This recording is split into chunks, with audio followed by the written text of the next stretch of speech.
with our program, and I would like to ask Pandit Artishan, who will introduce Dr. Kailash Satyarthi.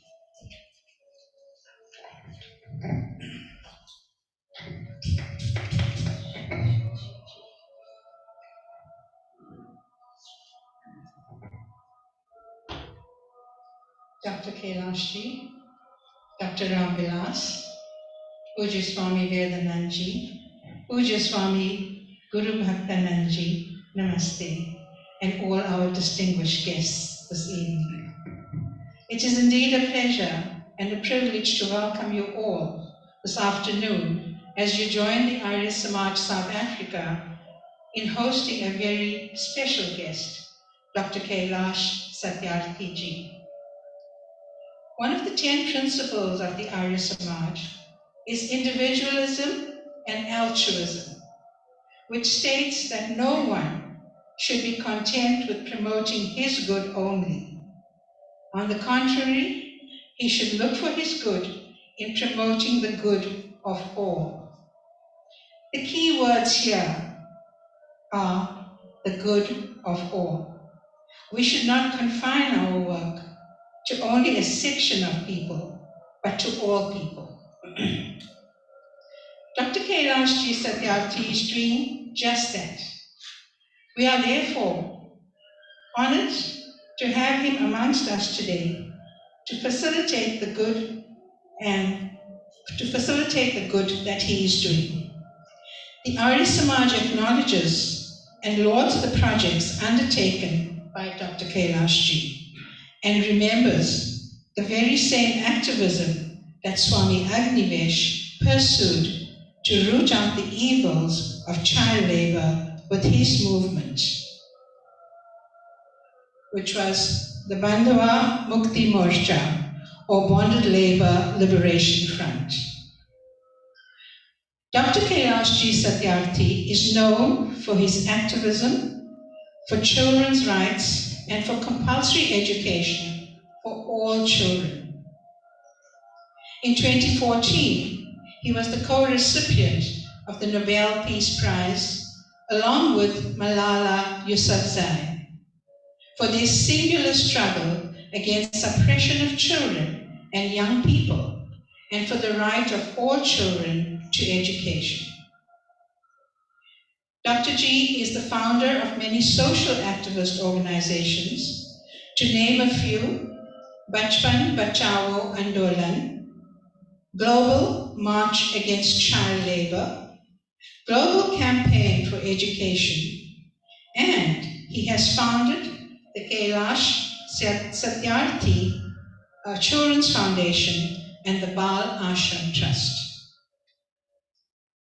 Kailash ji and his team at Bachpan Bachao Andolan have liberated more than 86,000 children in India alone from child labor, slavery, and trafficking. Satyarthi ji has authored many books in English and Hindi, and to name a few: Globalization, Development, and Child's Rights, Azad Bachpan Ki Aur, Every Child Matters, and Because Words Matter. When one tries to correct a wrong, there is always opposition, anger, resentment of change, and sometimes violence, which our distinguished guest has been up against. Kailash has been attacked on many an occasion, together with his wife, Sumedha ji, who is here with us today, were the guests of Amitabh Bachchan on Kaun Banega Crorepati. So if you've been following that, Kailash ji and Sumedha ji appeared on episode 9 of Kaun Banega Crorepati, and he won at that session 50 lakh rupees, which his organization benefited from.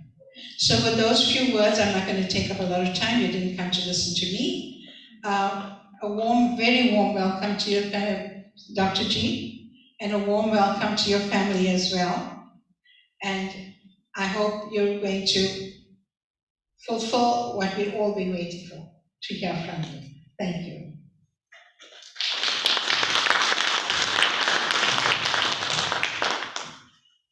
Thank you very much, Pandit Arti Shannon. I did not mention, but I would like to mention that Pandit Arti Shannon is presently the president of Arya Samaj South Africa.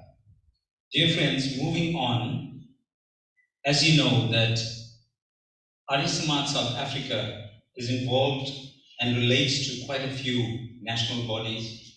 We are also actively involved in many seva projects.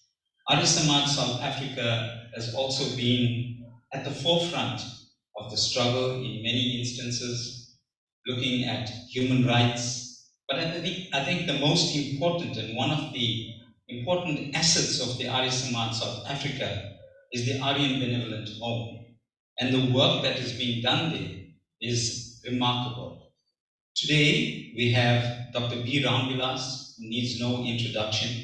He's an HLVP of the Arya Samaj South Africa, a director of the Westfield Hindu School, who has many articles and books under his wing.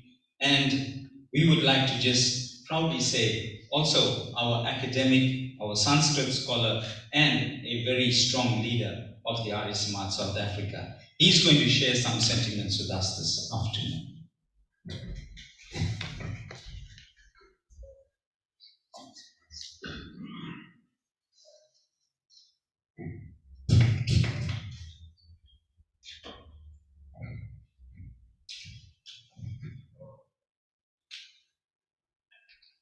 To Dr. Kailash family, beautiful family, officials, Pandit Artiben, Swami Vedanand, Swami Bhaktanandji, Ojaji from the Indian Consulate, and our affiliates, friends. My task is to give our guests here a brief overview of the Arya Samaj in South Africa. Now, I want to be as brief as I can, and I want to just crave your indulgence because many of you know this, and the information here is meant more for our guests. So let me begin by saying that the population, even if I may say the South African population, but the Indian component of the South African population is a direct result of the kind of work that you are doing. Our forebears came to South Africa because they were bonded laborers. So, in India, very quickly, to understand the background of how our people came here, during the British Raj and imperialism, colonialism, there was a direct impact on the rural communities because the cotton that they grew was taken away by the British. Previously, the weavers that would weave the cloth in India were deprived of that opportunity. The cotton was taken to Manchester and places like that in England, made into cloth, very expensive cloth, brought back to India, and the Indians were forced to buy. The same with the tanners. The leather was taken away. Previously, they made the shoes, but it was taken to Britain and brought back. So it impacted heavily on the economy of places like Bihar and Uttar Pradesh and Tamil Nadu, from where mainly the indentured laborers came. There are two theories. We need to correct this as well when we talk about history. The prevailing theory is that our people came here because of poverty and because they could not make ends meet. But there is another side to the story, and this has hardly been getting much exposure, and that is in Bihar. The people there, right, were also proving to be a real, if I may call it, headache to the British. Bihar, the people of Bihar are known to be Ladaku, people who fight along. So they fought for their rights, and it became very difficult for the British to control them. So one of the theories, and those of you can take the time and watch a film called Sagina. Sagina, the Dilip Kumar and Saira Banu are the actors in that. it gives you a good picture of the locomotive industry. The locomotive industry in India and how they fight for rights and how the British manipulate the hero and the heroine of the story. So there is another story that they were proving to be very militant and against the British, and they used indentured labor as an excuse to get rid of a lot of these militant people from them. So from their people, I just want to say, our people came down here to South Africa, they didn't know much. They were not uneducated, but they were illiterate, they could not read and write. But they carried the traditions of the Ramayana and so on, not because they could read so much of Hindi, but they were used to plays that they were accustomed to in India. So with the Ramayana came the traditions, but then also very quickly, our people were influenced very largely by the Tajia and Muharram festival. The Tajia and Muharram festival, and what our people did in large numbers, in fact the majority of the people that attended the Tajia and Muharram celebrations were our people. Now, this is how word got them. They were in time of British Raj. There were people that were like emissaries that came down to the colonies where there were Indians to see whether they were being cared for and looked after. Well, that's quite an irony. But in any case, the report that went back to India was a report that the Hindus were not empowered. They did not know much about the religion, and they were easily being converted to Christianity and to Islam. Now, proof of that is when we came, our forebears were over 90% Hindu. Today we are sitting between 50 and 60%. So that tells you the impact that it had on our people. So it was then very, very quickly a brief account, and then when that message went back, at that time, we're talking about 1860 was when the first batch of Indians came here. And the Arya Samaj then is just beginning to grow and develop in South Africa, in India. And they found it appropriate to send the preachers of the Arya Samaj, because the Arya Samaj did not believe in caste, any form of discrimination. So they sent the preachers of the Arya Samaj to South Africa. The first one to come was Bhai Parmanan, and he was followed by Swami Shankarana. So when they came down, they found that it was not so much the Arya Samaj, but the entire Hindu community that they needed to empower, to work with. And so they started little organizations. Swami Shankarana started the Hindu Mahasabha, which today is the national body for Hindus in South Africa.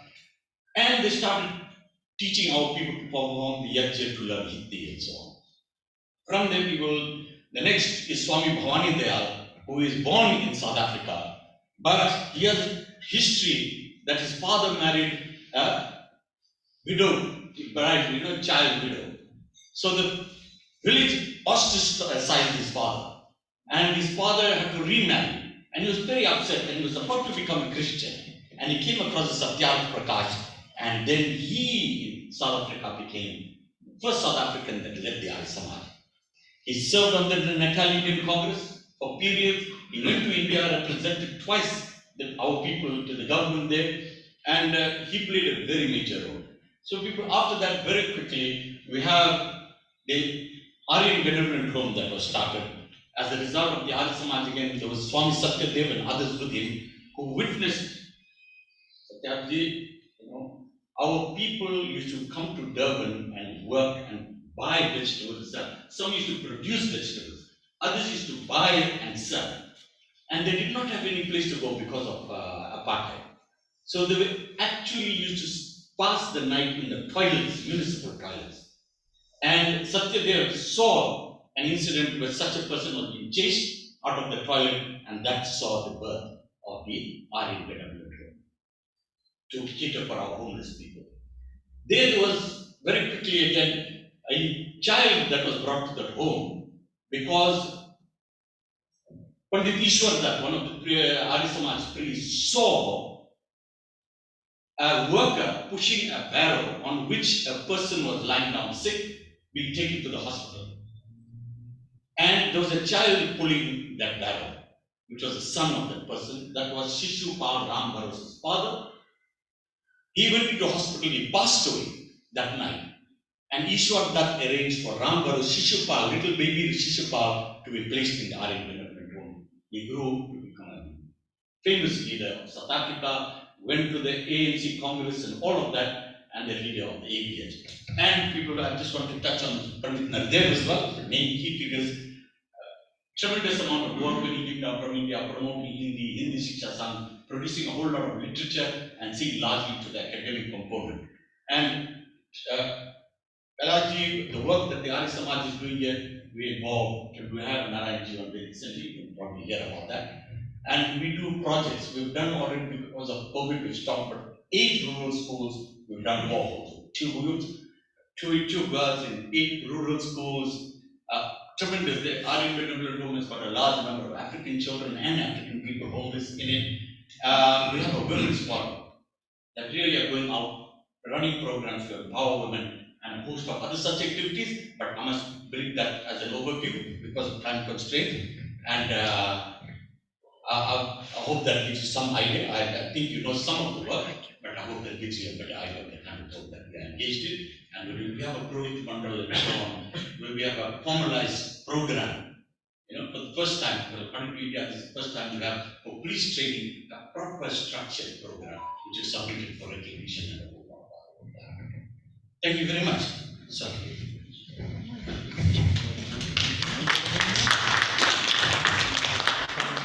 Thank you, Dr. G, for that brief insight into activities of Arya Samaj South Africa. But I would also like to just mention that Dr. Ramvilas has also taken an initiative to create a Westfield Hindu school, a school with an Hindu ethos, which has been running for a few years now, with whatever challenges that he has, but he's made sure the doors of that school remain open, and he has a roll of over 120 to 130 students on an annual basis. But the kids that, and the children, the youth that go and study at that school are exposed to a Hindu ethos. Thank you, Dr. G, for that, and for your insight in terms of ABH. I think also, just to add to what you are saying, for Dr. Satyarthi, the ABH also has quite a functional orphanage, and there's quite a lot of youngsters that are there. They are really taken good care of. Swamiji is there with them, and he does a lot of programs with them. Dear friends, Swami Vedanand needs no introduction. He's come into the Arya Samaj over the last 2 years and more. He's made a huge impact in our society and community. As Dr. Ramvilas said, by Padmanand, Swami Shankaranand was the persons that came and laid foundation. One such organization, Piri Maritzburg, was the Ved Dharam Sabha. And young Swami Vedanand grew up in the confines of the Ved Dharam Sabha. He studied, he went to satsang, he was involved with our activities, but a calling came to him that he needed to change his way and path. So from an academic, he moved on to the spiritual path. Spending time in India, graduated at the Padmat Ashram, initiated there, and he returned to South Africa to serve Arya Samaj South Africa. Swami Vedanand, as I said, in a short space of time, has been involved in a lot of seva projects. And one of those is the HEAL Foundation that does a lot of seva, community work, feeding, involved in providing food, parcels, stationery, and various other support to our community. So today, Swami Vedanand will give to Dr. Kailash Satyarthi and his guests a little insight into the HEAL Foundation and the work that has been done.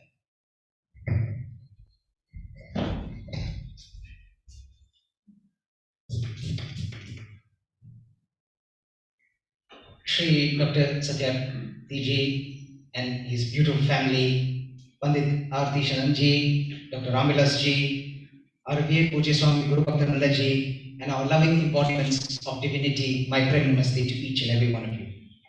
It's indeed an honor and a privilege to stand before you and share with Dr. Satyarthi ji our effort in addressing the challenges that the world faces, in the hope that this could lead to a greater collaboration in which all great minds and hearts can come together, join forces, and lead the way toward a greater transformative impact globally.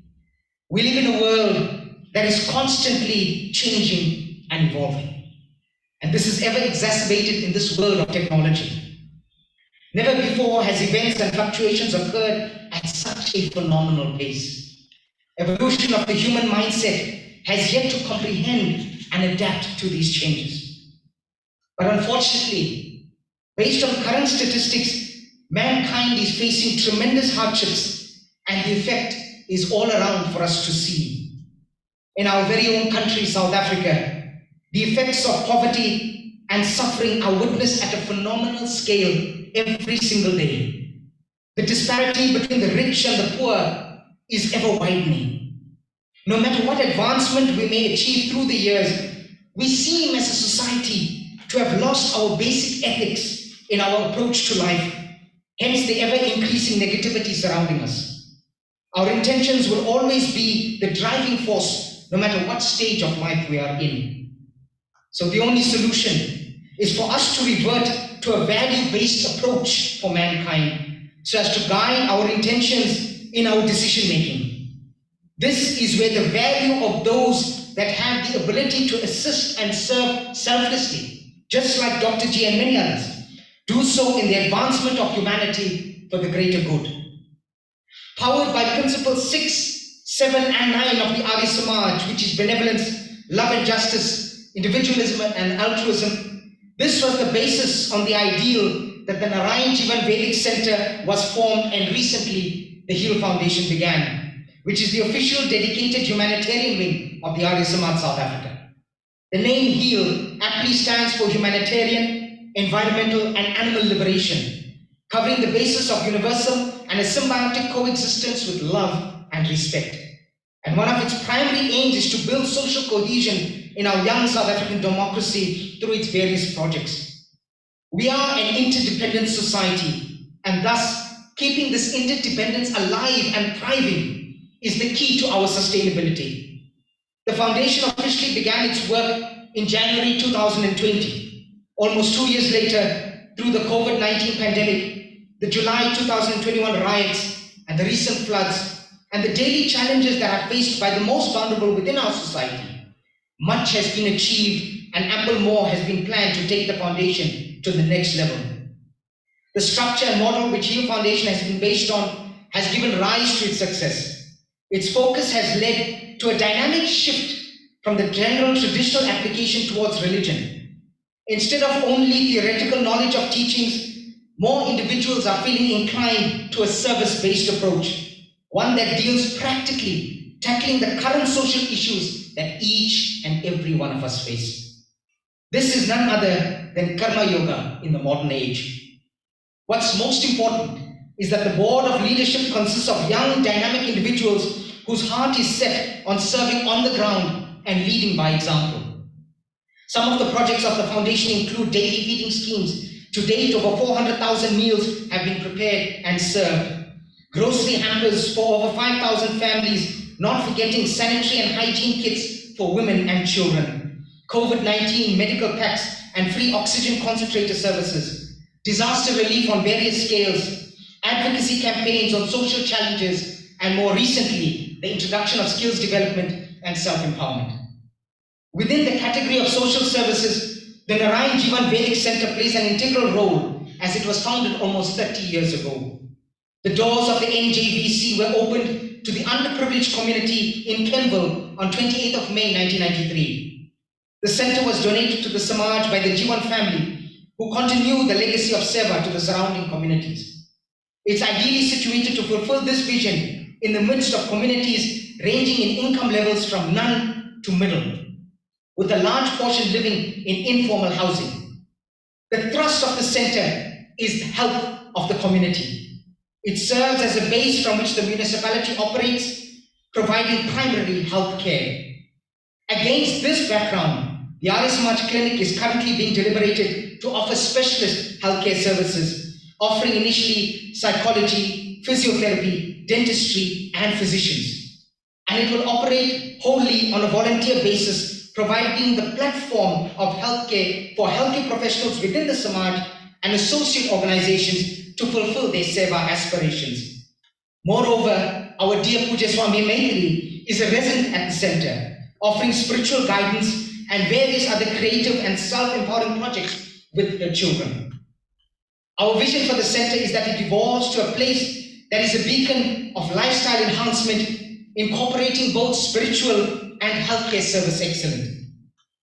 Being committed to applied spirituality and the expression of dharma in practical and socially transformative ways, the Arya Samaj is at the forefront in addressing social issues through the Vedic value system, keeping at heart the eternal slogan, Krinvanto Vishvam Aryam. May I take this opportunity to congratulate and thank Dr. Satyarthi ji for his great and selfless work and continued efforts in making the world a better place by focusing on the future generation, our children, by removing them from the darkness that many have bound them to, and giving them the opportunity to rise and one day lead us all into the righteous world we all hope to live in together as one. Namaste. Thank you. Thank you, Swami Vedanand, for that wonderful message. Dynamic. We're proud to have you with us. Thank you, sir. Dear friends, Aarti Ben has given us an introduction of Dr. Satyarthi. However, we have a short clip, a short movie clip that we will be viewing now, which gives you an insight into the work that Dr. Satyarthi is involved in India. Also not forgetting that if you follow him on YouTube and via Google, there is also a clip, not a clip, it's actually 1 hour and 35 minutes. I did watch it, and it gives you a full insight into all the work that he does in India. I'm going to ask our technicians to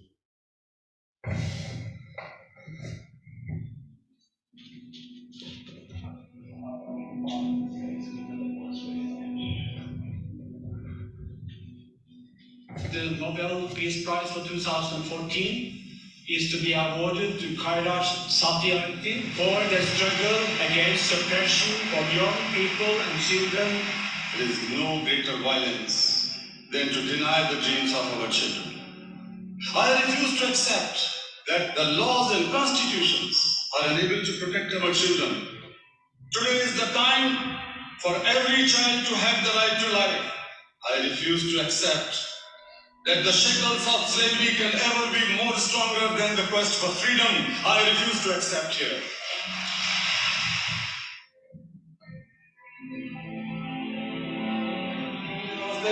Getting a greeting like this is all the reward Kailash Satyarthi needs for freeing these children from a life of slavery. He tries to give these kids the childhood they missed. Do you think these kids see you as a Nobel Peace Prize winner? Oh, I don't think they see me as friend or brother or something like father. I have looked into their frightened and exhausted eyes. I've held their injured bodies and I have felt their broken spirits. I refuse to accept that children belonging to certain sections of society are born to work for others at the cost of their childhood and freedom and education. If the children are exploited, if the children are deprived from their childhood in any part of the world cannot live in peace. The world cannot be human. It's not often the two winners of the Nobel Peace Prize get together, but it happened yesterday when President Obama met Kailash Satyarthi. They were joined by 3 children who were rescued from child trafficking and forced marriage. You cannot live in isolation. All the problems and solutions are interconnected. And so the problem of child labor in any part of the world is your problem. Satyarthi organizes raids with local police. Sometimes employers are tipped off and waiting for him armed. But I have been attacked many times in my life. You had a gun to your head. Literally, yeah. This is dangerous work for these kids. Somebody has to pay the cost for freedom. It does not come on plate. So if not me, who else will do it? Who will outright? Who won the Nobel Prize, he asks. Their reply, all of us kids.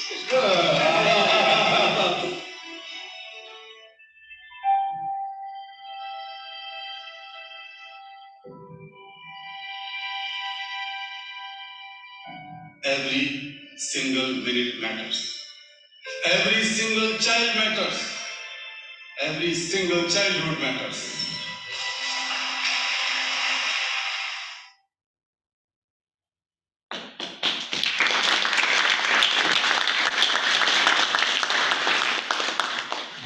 Dear friends, as they say, a picture speaks 1,000 words. This video clip gives you a huge insight in terms of the sacrifice and the work that is done by Satyarthi.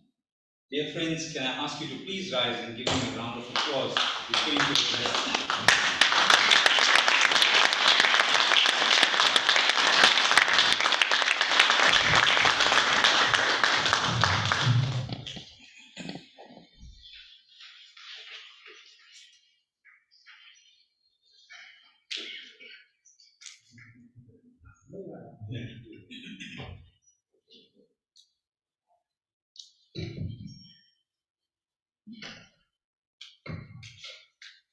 I'm not going to read these, so you can take it back.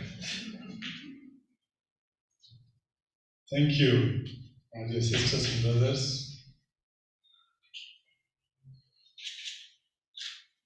Whenever I have an opportunity to go to any Arya Samaj temple,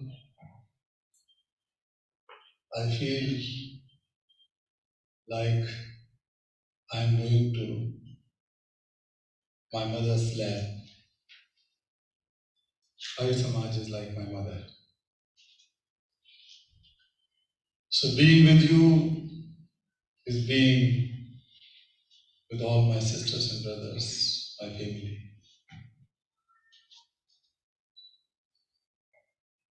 Perhaps some of you know that what brought me here in this country this time. I have visited Africa dozens of times. We have been working against child labor in and around Johannesburg for the last almost 30 years through some partner organizations. We have also set up the Global Campaign for Education, which was referred in my intro. And I was the founding president for several years. And I asked my board to set up its headquarters in South Africa. So it has been running in Joburg for almost 20 years, or more than 20 years. So that brought me dozens of times to South Africa. But it is for the first time I am visiting Durban. I've been to Cape Town and other places. In fact, when we organized the global march against child labor across 103 countries in 1998, demanding an international law against slavery and trafficking of children, that was 80,000 kilometers march and began from 3 corners of the world. One from Manila, another one from Sao Paulo, and simultaneously one from South Africa, from Cape Town. So we started that first leg from Cape Town, from in front of this jail, that jail where Madiba has spent several years. So that was very symbolic for us. So this time, I had been invited by your government, President, and ILO to deliver my opening remarks tomorrow in the International Conference on Child Labor. That takes place every 4 years, but this time, due to pandemic, it is taking place in 6 years.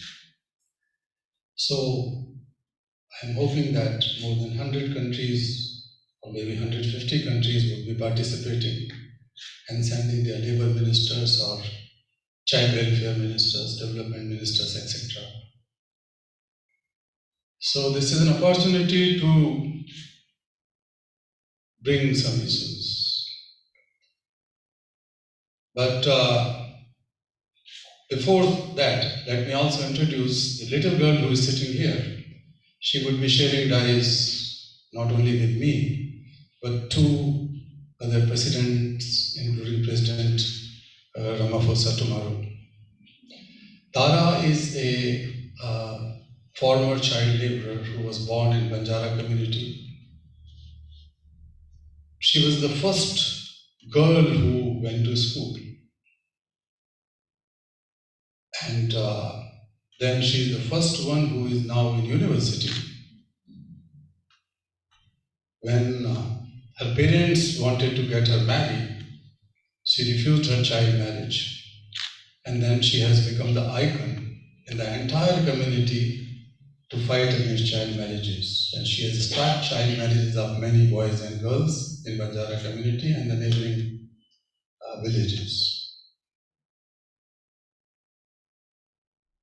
So Tara is an icon against child labor, child marriages, and for education. And that's why she is traveling with us tomorrow. The lady who is accompanying her as chaperone is Ikanchi. She is a professor. She was a professor, in fact, and taught social sciences, social work in Jamia Millia University in Delhi.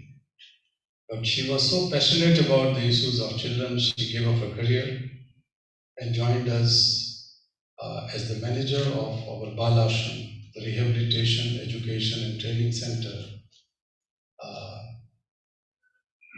which is situated near Jaipur, Rajasthan. She is the manager there. And the one who is sitting in the back is a very senior journalist. He worked in NDTV. He was also anchor as well as the senior editor in some other news channels, including CNN, IBN. So after his 21 years of journalism, he has shown his passion to join me, and now he's working in the organization with us. So, but I did not introduce you to my wife, Sumedha. Sumedha has been the co-founder of many of such organizations, including the founder of Bal Ashram, the Rehabilitation Center, where thousands and thousands of boys and girls have been educated and trained.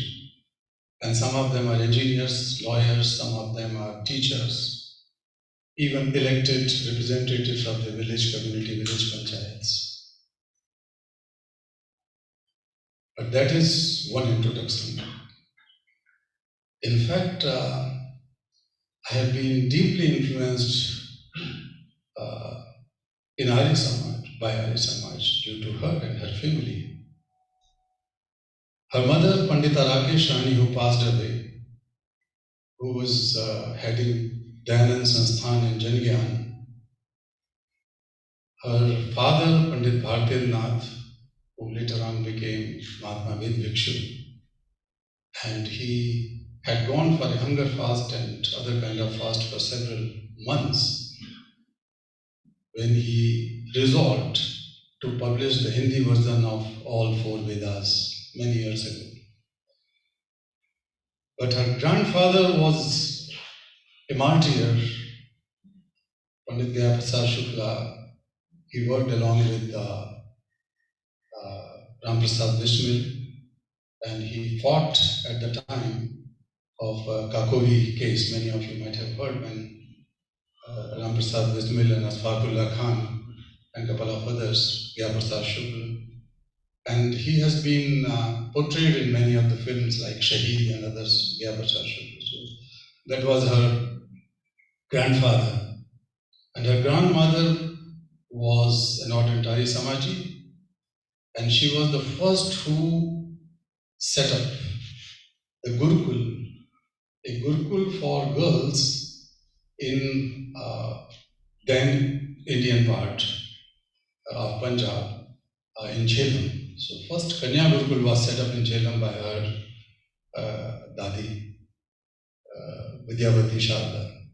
So she comes from that family, and how we got married was when she was editor of the magazine Jangyan, and I was a final year student of electrical engineering. I used to write in newspapers, including in her journal. And it was in 1975 when I wrote a long article, because it was the time when Indira Gandhi ji had imposed the emergency. Can I have a glass of water, please? So I wrote an article about how the fundamental tenets, the fundamental principles of Vedas or Arya Samaj can help in fighting out this situation, because there was mass depression in things. I'm not going to waste this because I have my own. You can use it, so because I don't want to leave it, I will take with me if I don't finish. Acha, thank you. So I wrote an article. It was like a thesis for her father, who was the publisher, and for editor. I was born and grew up in Madhya Pradesh, in Vidisha, and they were in Delhi. So one day I was visiting Delhi, and I thought that let me visit my publishers and editors. So I went to their office in Karol Bagh. Some of you might have visited Delhi. And I introduced myself, Swamiji. So I said to her that my name is Kailash Satyarthi. So naturally, Satyarthi looks like the Arya Samaj name. So she looked at me, but I should not tell this story to Swamiji. I should tell this story to some married people. But you can listen, you are still young. I used to crack jokes with my old friend Swami Agniveshji and then Swami Ariveshji. When you were walking, it was looking like my friend Ariveshji was walking. Earlier he was Jagbirji, but from the back you were looking like that. So I used to crack joke that it's not too late for you.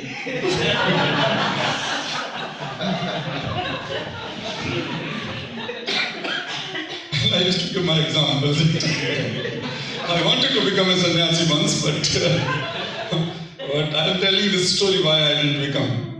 So when I met her, she laughed at me. First ignored and laughed at me. And told her assistant, look, these young people with bell bottom, those days the student used to wear bell bottom and different kind of shirt. So these people call themselves Kailash Satyarthi. Such a young boy. He's like Natwarlal. You might have heard the name of Natwarlal? No, that those days not Amitabh Bachchan, but the problem was that she and her people thought, they were thinking that Kailash Satyarthi, who writes such deep articles and analyze some of the fundamentals of Vedas and the principles of Arya Samaj in the modern way, in the contemporary manner to solve the contemporary problems. So she could not believe that was not her fault. And then she said that Kailash Satyarthi should be about 50-60-year-old Pandit. And I was not Pandit, I was engineering student. And so she did not speak to me much, and she did not allow even to meet the publisher, her father, Pandit Bhartinathji. But I was not such a person who can leave the battlefield. So I said that, no ma'am, I cannot leave this place, I will meet Panditji. So she left with her assistants in her car, and I kept on waiting. So after an hour, Panditji called me that, who is this Jiddi Ladka? Stubborn boy. So I went to meet him. And I started talking. He also spoke about the article and my previous articles I wrote in their magazine. And then he somehow understood that this is not Natwarlal. And then he offered me some samosa. You were eating samosa outside, I saw. And I stopped you. Sorry, you're eating samosa. You have to rush. I think some of you might have left half samosa outside. Go and finish it. So, somehow, he was happy. And he asked a question. Benji, I can tell you this thing. You are married. So he asked, young man, where are you going to stay tonight? Though I was, I had a friend, perhaps you know, Prempal Shastri in Shaktinagar Arya Samaj and some other people. So I was supposed to stay in one of the Arya Samaj. But I did not say clearly. I said, yes, I am thinking to stay somewhere. So he said, why don't you come and stay with me at my home? What else I wanted? So I went and stayed. So when I went there, I saw Subedha was there. And when she looked at me and her father, she thought that this is the real Nadwar who can even befool my father. But somehow it worked. And then slowly we decided that we will walk together. And then we got married. So she has been the companion in all the work and leader in all the work.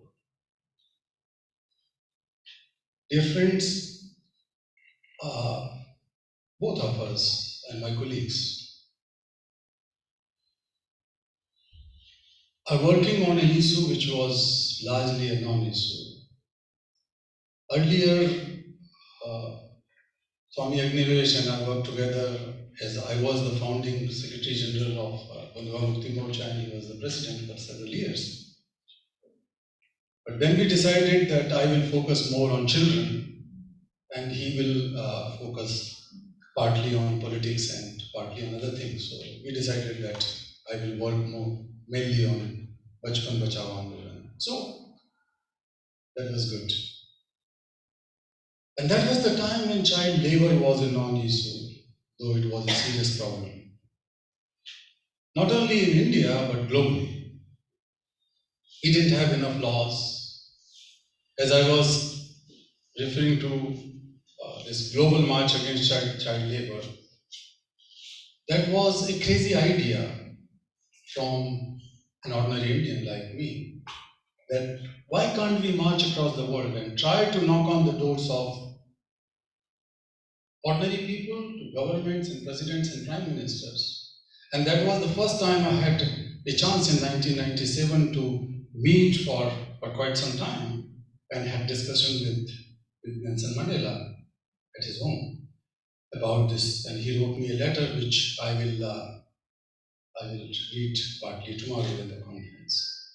But he was quite convinced and he said that this is something which has to be fought out. And I have been saying, and I told him also, that even if one single child is sold or bought in lesser prices than the animals, if a girl is crying inside a brothel, and we don't have those ears to listen, if one child is breaking the stones, or is stitching clothes for us, or footballs, then we cannot call ourselves civilized and cultured and free. If one single child anywhere on the earth is slave, then I don't call myself free. And I say, you should. Go deep inside yourself and you will feel that you are not free until everyone is free.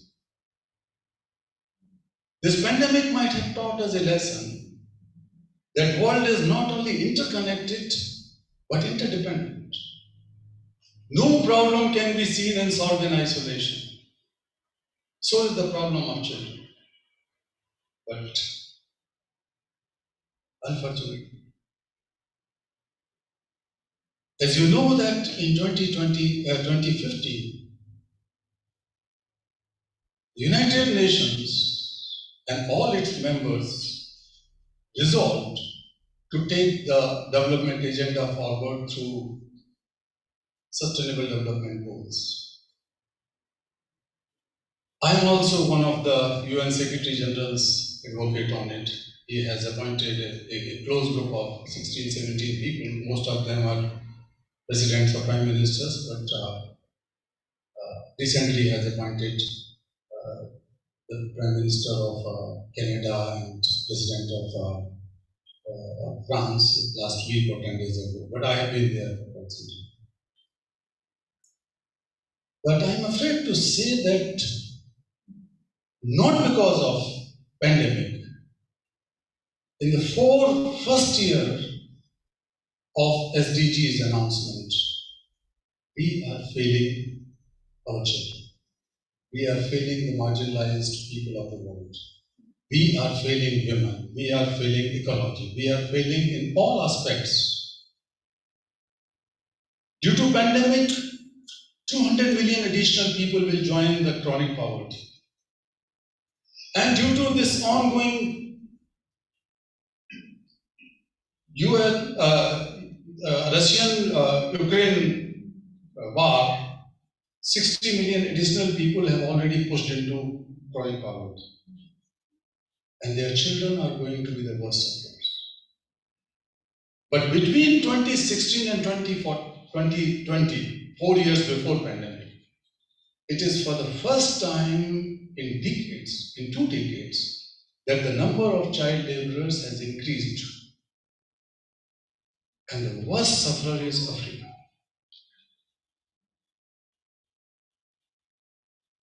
There were 260 million child laborers back in late 90s, around 2000.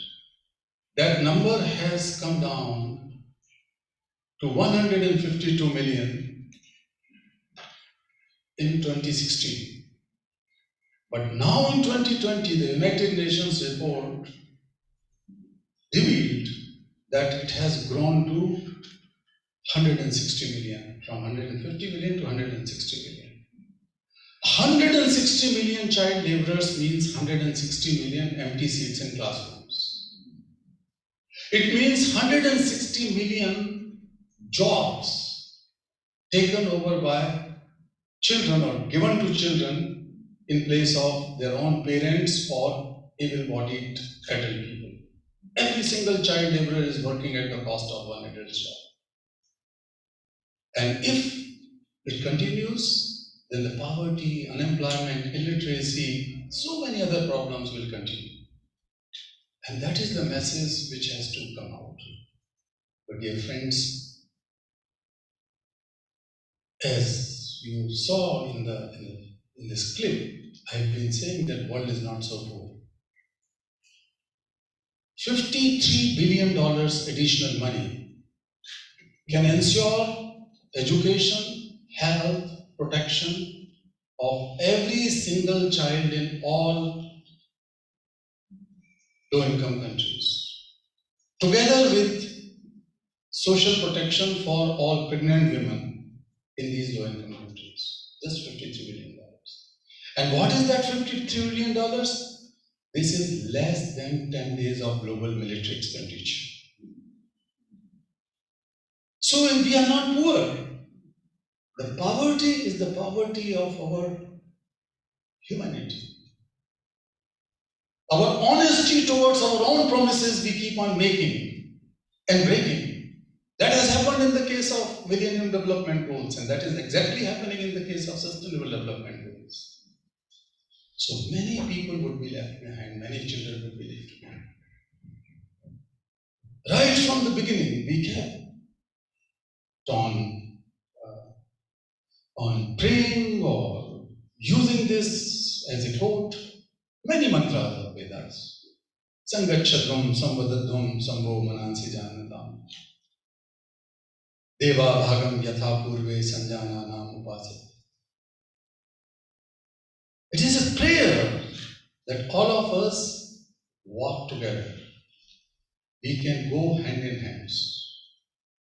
But that is also a resolve to walk together so that no one is left out, no one is left behind. That is something which our Vedic rishis have given us as a mantra, as a formula, as a solution to all problems, and as a clear direction to humankind, not for Hindus, not for Muslims, not for Christians. Vedas are not meant for a particular mat or madhab. This is the part of universal knowledge. Sangachatvam. Let us walk together. We have to create a level playing field. We have to create a space, an opportunity where everybody can walk together, everybody can find opportunity to walk. But that requires a lot of tapasya, a lot of efforts. Those who are running fast, they should have some self-control, self-discipline to take the people who are left behind in their hand in hands, shoulder to shoulder. Those who are left out, they should be empowered, they should be given all possible support and encouragement and motivation and inspiration so that they can run a little faster and join hands with others. Many people think that this principle of equality and justice is something which comes from abroad, Western world. That is not true. What else could be bigger mantra than just in one phrase, Sangachatum? Some other thing. Let us chant together, let us speak together.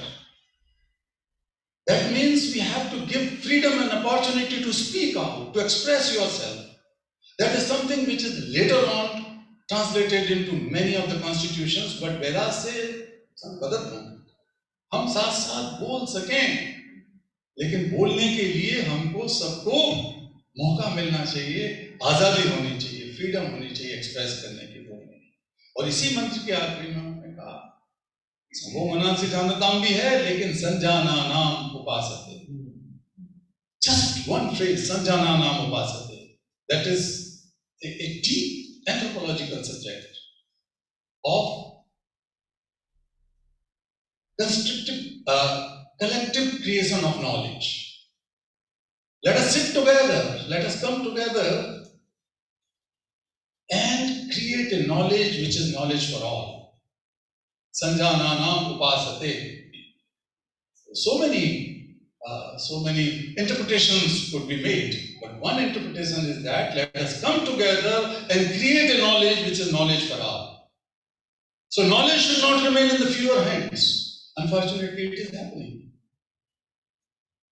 So, dear friends, I hope that you being here, I knew what three of you have said about, about me, but also about the work Arya Samaj South Africa has been doing. I knew from the past, but when I decided to come here, then I watched YouTube you sent Dr. Saab. Yeah. And also I visited your website, so most of the things I knew about it.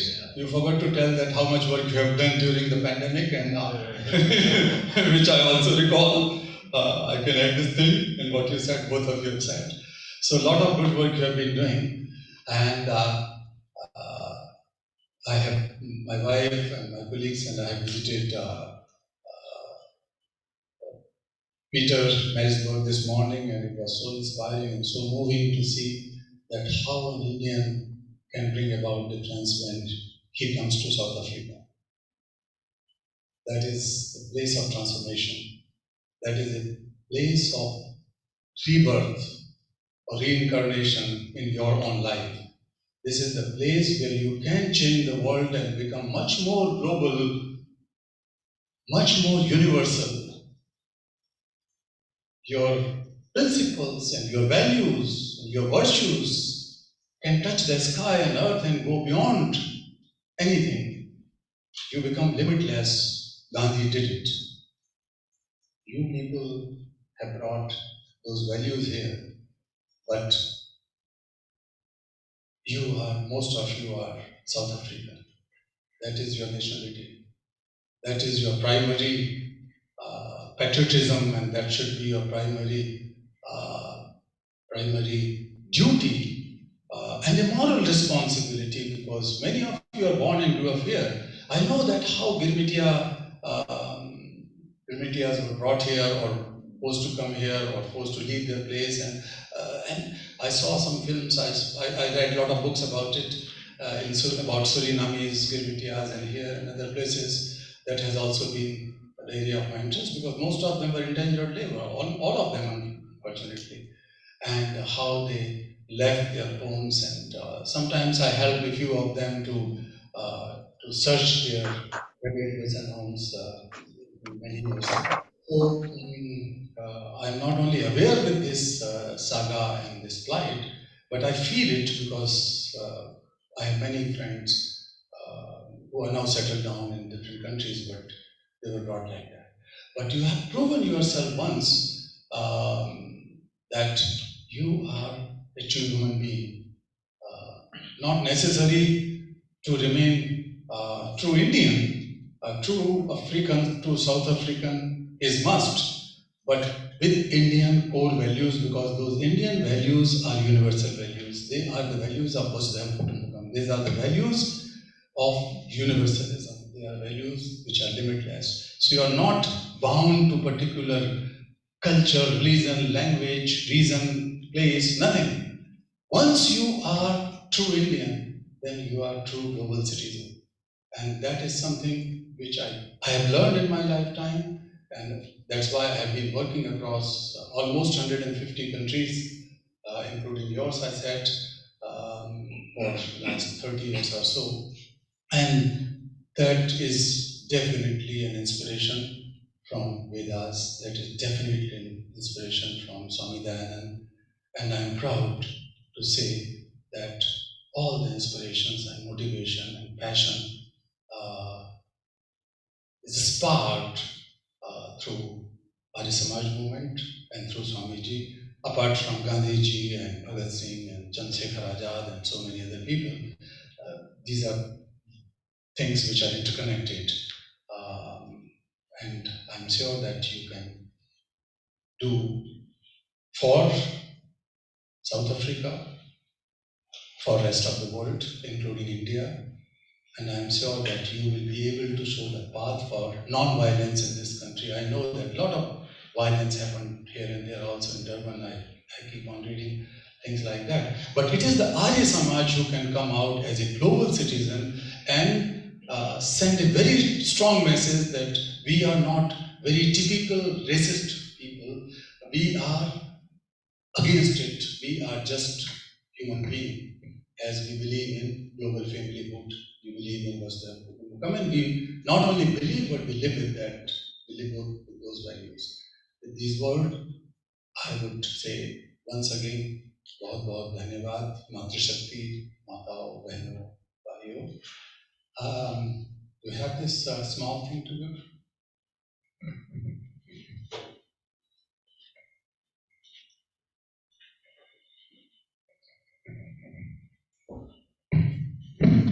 So this is, I wanted to give to Honorable President RPG. This is the memento or the logo of my foundation, and it says, you can read it.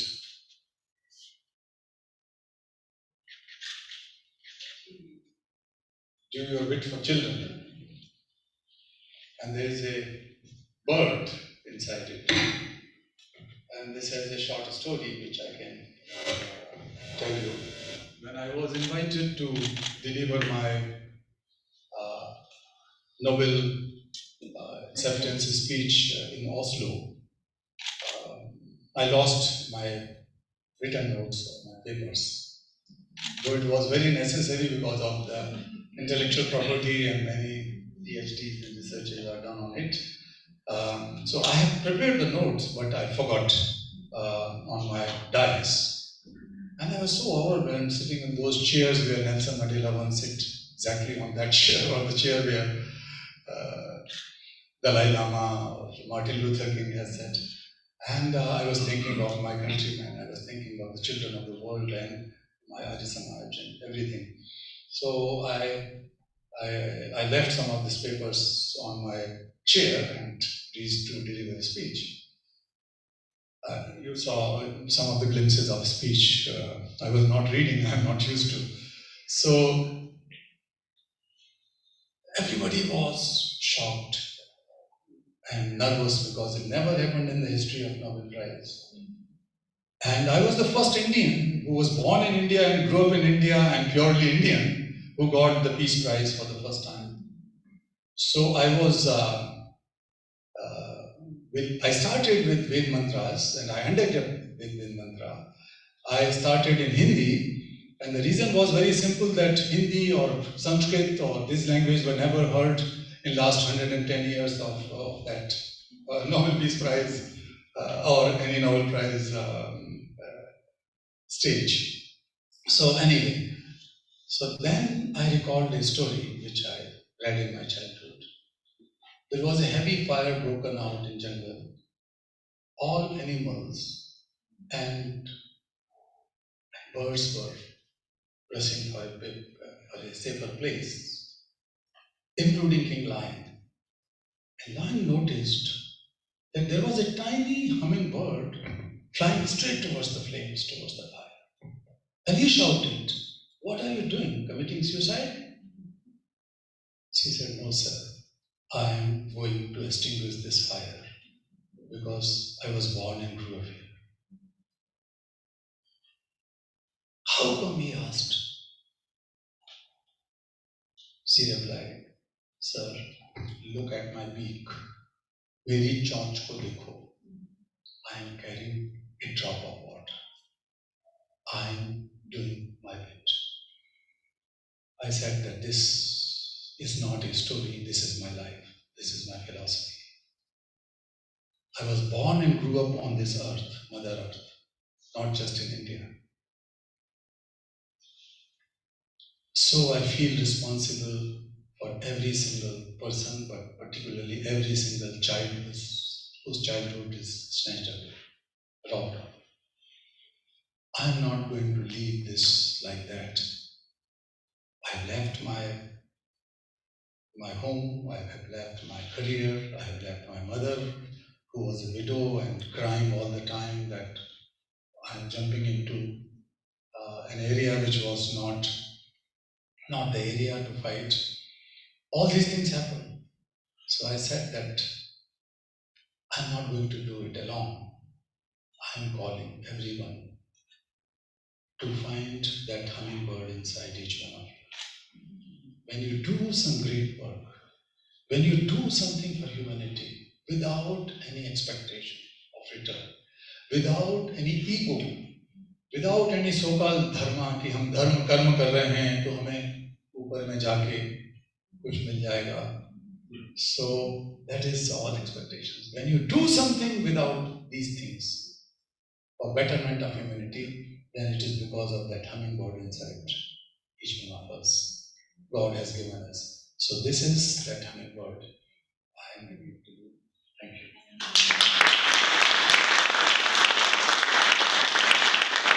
you. Thank you very much.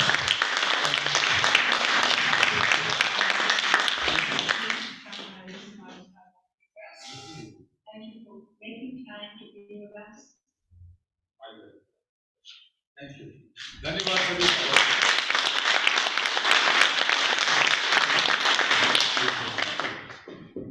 अब उनको दे दो. Thank you. चलें? Give me a pen.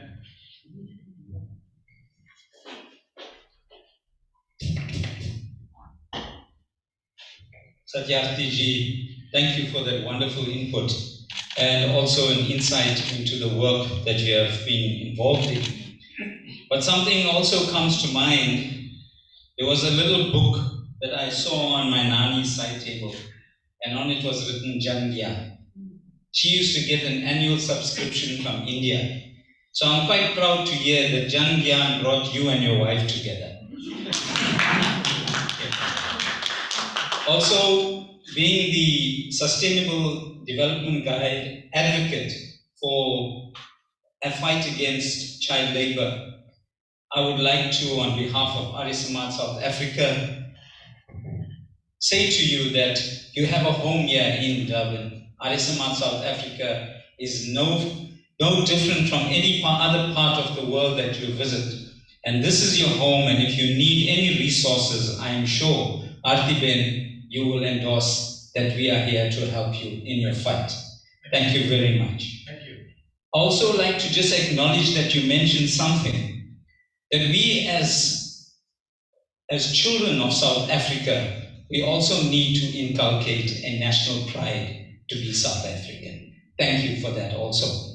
Dear friends, we've had an interesting afternoon, evening, listening to the input by Dr. Ramvilas, our president, Swami Vedanand, but Dr. Satyarthi has to leave us. He has a very tight schedule. So on behalf of the president of Arya Samaj South Africa, we would like to thank all participants that joined us in Zoom, all our guests that have come here this afternoon to be here with us. We thank you once again for making that sacrifice. Thank you.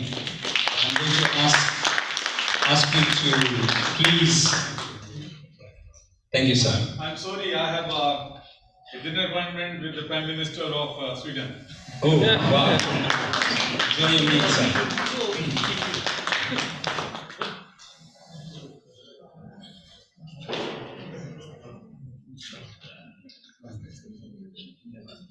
Thank you. Thank you.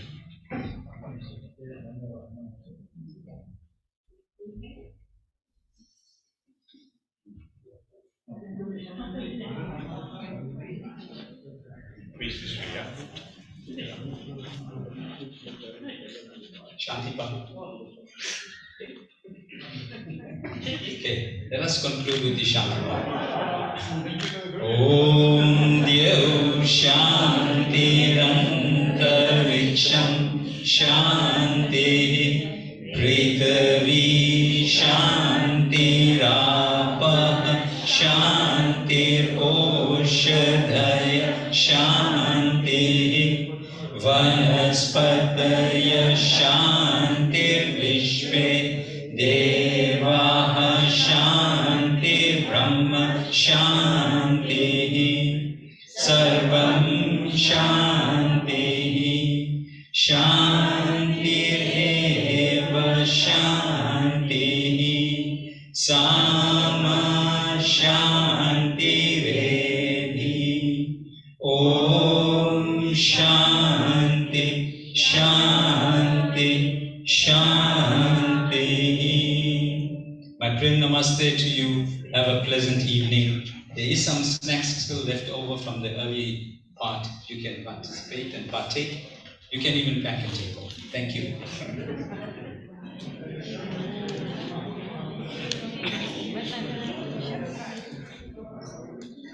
Looks like you're going to sleep. Yeah. Prime Minister, see with the flowers. Yeah, with the flowers.